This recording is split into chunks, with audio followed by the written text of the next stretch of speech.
Thought and hoped that Mace Windu was actually Snoke instead of this bullshit twist we got. He for sure survived that fall. I mean, how many times have Jedi fell and survived?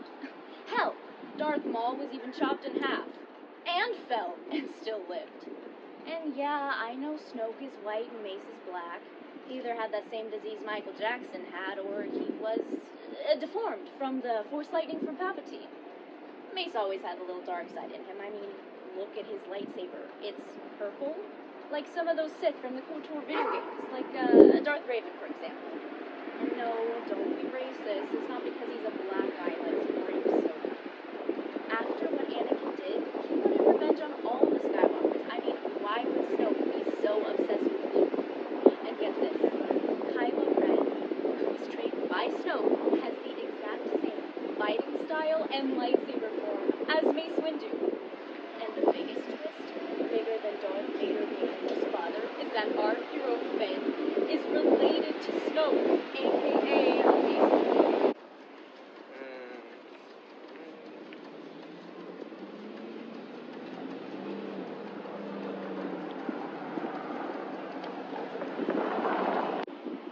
Yeah, and then I started watching the original prequels again, and they're just not doing it like they used to.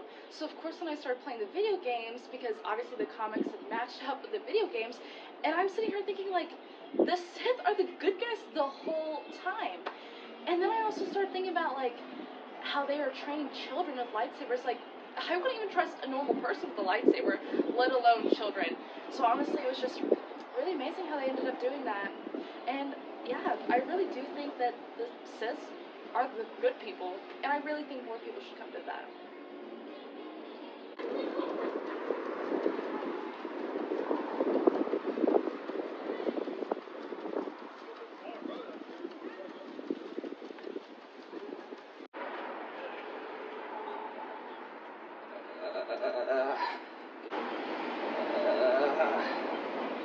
Good shit.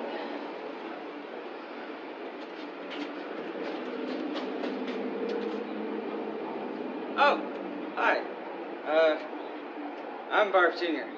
I'm a mod. Half man, half dog. I'm my own best friend. And I'm the son of the original mod, you know, Barf Sr. This was his jumpsuit, but it's mine now because he's no longer with us. Rest in peace to the original mod.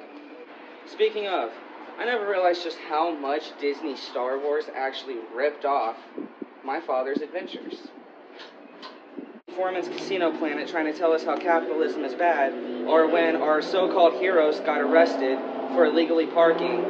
You know, it was just much like when my father and his partner Lone Star were trying to save Princess Vespa. They don't have an original thought inside their head. Or like the fact that Rey has the yellow lightsaber in The Rise of Skywalker the same way Lone Star did. Or, you know, when Snoke was telling Kylo to remove his helmet, the same way President Scrooge was telling Dark Helmet to remove his. Or even in the spin-off films, Disney Star Wars doesn't stop, because in the spin-off films, like in Rogue One, there's a planet that's completely encased in glass like a dome, much like Duridia was when it was getting robbed of all its air. They don't have a single original thought in their body at all. Just destroyed, and that's cool and all, I got no problem with that, but she was literally there just for the sake of selling toys. It's just like what Uncle Yogurt once said, merchandising, the search for more money. But I gotta give it to him, though remaking Spaceballs without the humor was pretty ballsy.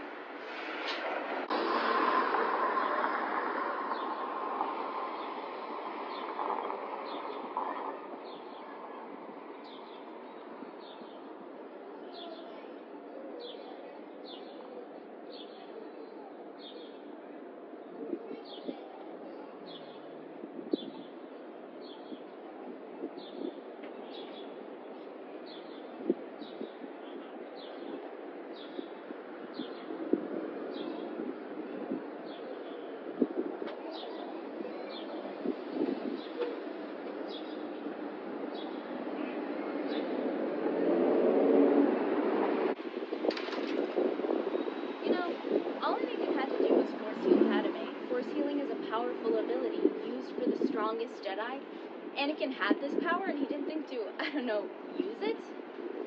And, you know, in Revenge of the Sith, Padme was starting to wonder if she was on the wrong side. He could have used that. They could have been the power couple of the galaxy. Just imagine Luke and Leia being trained under their father. Or even Palpatine. And I mean, yeah, I know that would make them bad guys, but hear me out.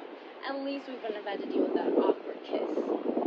Rise of Skywalker would take on a whole new meaning. And you know, we all know that the bad guys are always more interesting than the good guys. Like, who has the high ground now, Obi-Wan? Yeah, and also, in that last movie, I don't know, just something about that man in the bearded robe, like, I need him. Obi-Wan has just one of my crushes for, like, such a long time. And especially when he was fighting with Anakin in that last scene, and he's like, oh, you have the power, like, I just wish that robe would have fell off, honestly, because then he was all sweaty and dirty, and there's just something about that, like, I kind of love that. I love that. Something about older men just gets me off.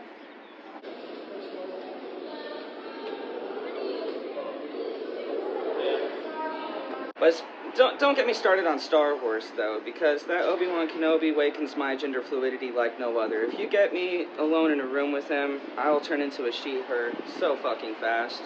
But then if you leave me alone in a room with his pretty wife, Ramona Flowers, I'll turn into a he/him, Don Juan de la Nooch. Hey there, baby. Know what I'm saying?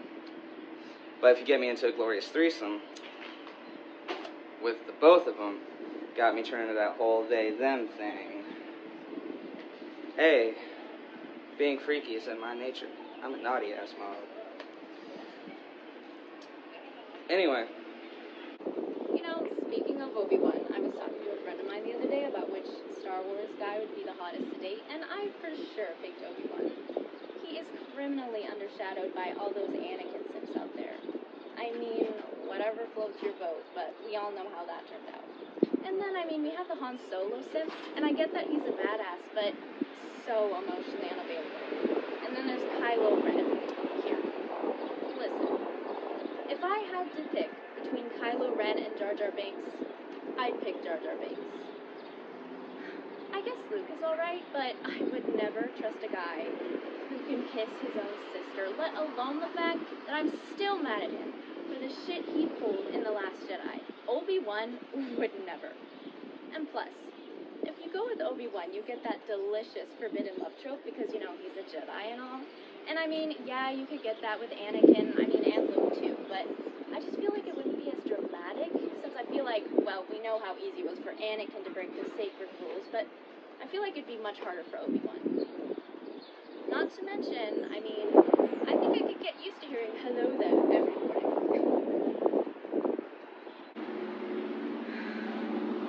I'm not like one of those other fans that like gatekeeps all of the newer and older movies. Like, how do you expect to welcome new fans if you won't even let them like get on in the know?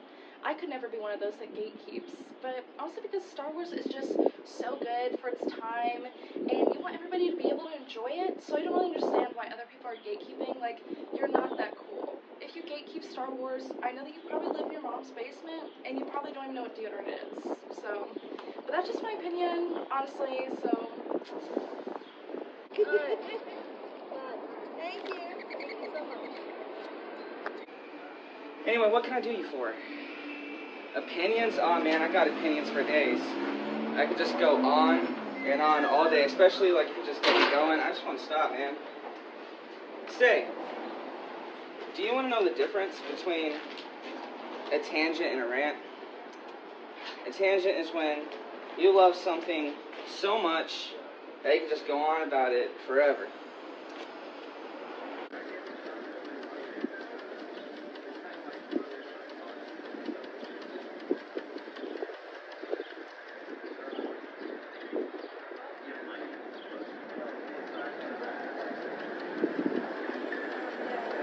Okay, if I had to go on a date with one Star Wars character, again, it would probably be Obi-Wan.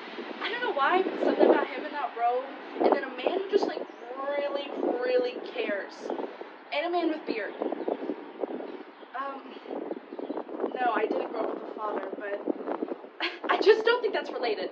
But honestly, he's so gorgeous, and the actor that plays him just aged like fine wine. And I know that Obi-Wan would be the kind of man to open the door for me if I got out of the car, and I know that man's paying his pockets be full, and I know under that robe, he's probably got something real good for me. You know, little dessert after dinner. What was the question again? For instance, full screen versus widescreen. You know how much I hate watching movies with that zoomed in full screen perspective that just cuts out so much of the frame? Like, half of everything I want to see is halfway out of the frame. Like, you don't realize just how much Spider-Man is really in Spider-Man 2 until, you know, you actually watch it in widescreen. Or Four Brothers, for instance, like when the guy falls and breaks his leg, you actually see all the bones sticking out of his leg and not just a little part of it. All the stuff you want to see is out of the frame with full screen. That's why I like Quentin Tarantino's movies. You know why? Because all of them are widescreen. You see all the perspective. Honestly, that's a really great question. Leia's always been one of my favorite characters, no matter like what she's wearing too. And I think it was really awesome that they did branch on women Jedi in the newer movies. But I think it would have been really awesome if Leia actually got trained as a Jedi, because I just think it would make sense. Like, since the brother and sister, I know she definitely had a little bit of Jedi powers, and they definitely like went over that in the newer movie. So I'm like kind of upset that they didn't branch on it further, especially because the actor Carrie Fisher had passed away. So now we won't even like get those questions answered. And you know what? The girls just want a female Jedi, really. Like, I think we deserve that. And yeah, we had Rey, but we could have went off with the original, and I think that would have made a really great storyline too. But that's just me. All the characters, you know, and they're really well-made movies. And they're so beautiful. You know, like Quentin Tarantino could direct every movie for all I care, and every single one of them would have to have Samuel L. Jackson in some way. And if Quentin Tarantino got to do his own Star Trek movie, it would have to be, you know, a purple suit, much like how he had a purple lightsaber in Star Wars. That's because Mace Windu was, you know, one of those guys where he's a great Jedi. He's gonna be the bearer of the light side through and through, but he's still got that dog in him. He's still gonna use the dark side here and there, like when he has to destroy a droid. Wow. Like when he has to destroy a droid army that, you know, is flanking in on his troops, he just destroys them violently so that, you know, he wins the battle. That makes sense. But then he holds Anakin back because of his jealousy. He thought that he was the chosen one, just for it to be this kid picked up off Tatooine by some Jedi that he typically disagrees with. You know. And don't even get me started on Padme's outfits and the clones.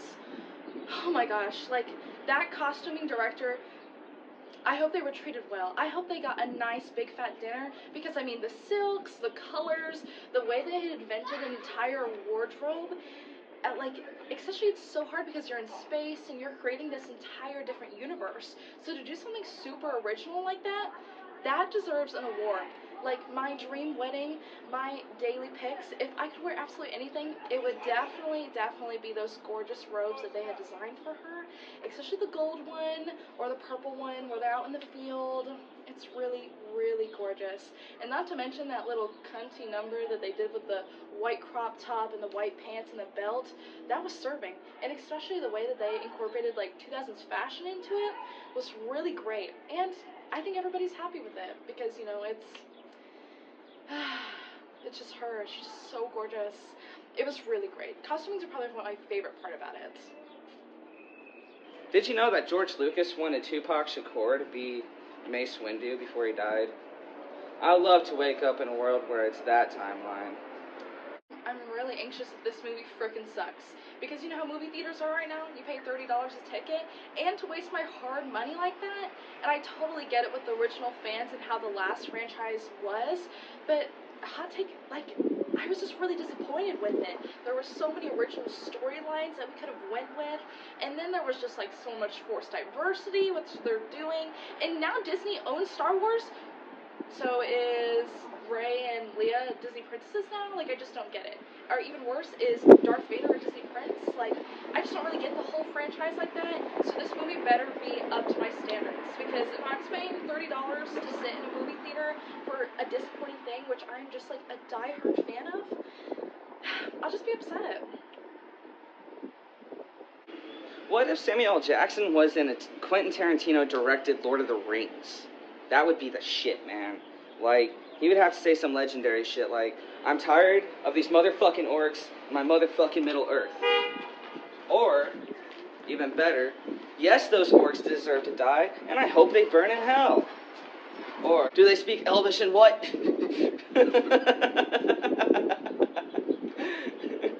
But no, Tarantino would just be focusing on Frodo's little hobbit feet the whole time. I swear, it's every movie with that shit, too. But it's okay, he's got a type. Have you seen Salma Hayek's feet? I fucking would too, man, any day of the week. But there's a difference between pretty feet and yabba dabba doo Fred Flintstone feet. Which one would you rather? Yeah, that ain't gonna yabba dabba do it for me either. Like, and I can kind of understand the appeal. You know, like say a chick wants to put her feet in your lap, or you give her a foot massage or something like that, or she pushes her toes into your back. There is something kind of low-key sexy about it, as long as it's kind of classy in a way, and not this whole slobber fest. I mean, nobody likes a disgusting scent. I can be a dirty little mog and lick a lot of things, but I won't lick that.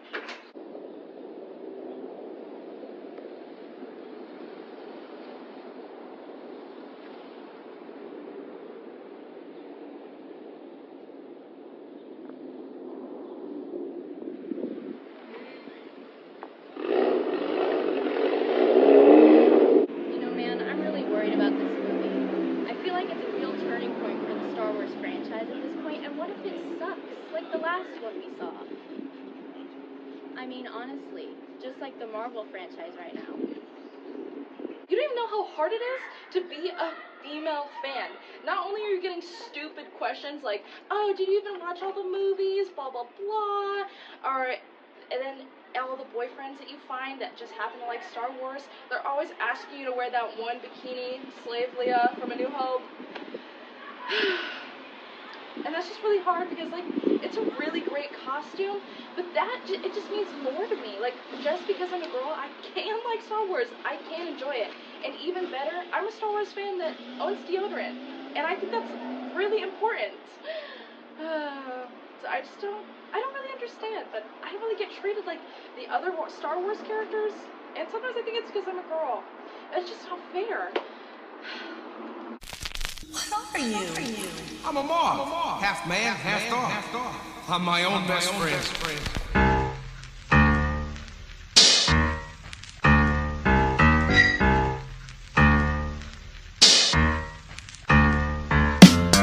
I'm a mug. Half man, half dog. I got a pug. I shit a lug. I'm a mug. Half man, half dog. I got a pug. I shit a lug. Hey. I'm a man, I'm a dog on Reynolds Trail with a track and fob. Cold case is the job. Got along, all along, not all wrong. Sing another song, rip a pong, cow, smoky like a Cheech and Chong. I'ma fuck you up like my last name is Wong. Bang a gong, see me disappear within the fog. Bring my back over, brain clog, reek of irritants and smog. Run back to your house and tell your mom I tore a model's page out of the Sears catalog. On some serious shit, make it a real song. Open up about something deep that made it feel wrong. You ain't got shit on me, bitch, I'm King Kong. Did I say serious shit? No, not in this song. Pleasantly benefit from present greed. Energy destiny to get that hysterectomy. Maybe strap your ass in a chair with flashing lights for a mental lobotomy. No, you can't call on me. Wouldn't catch you if you tried to fall on me. Delete your socials cause I don't want you to follow me. Kick you in the bladder so you piss blood and it breaks a pee. I'm a mug. Half man, half dog. I got a pug. I shit a lug.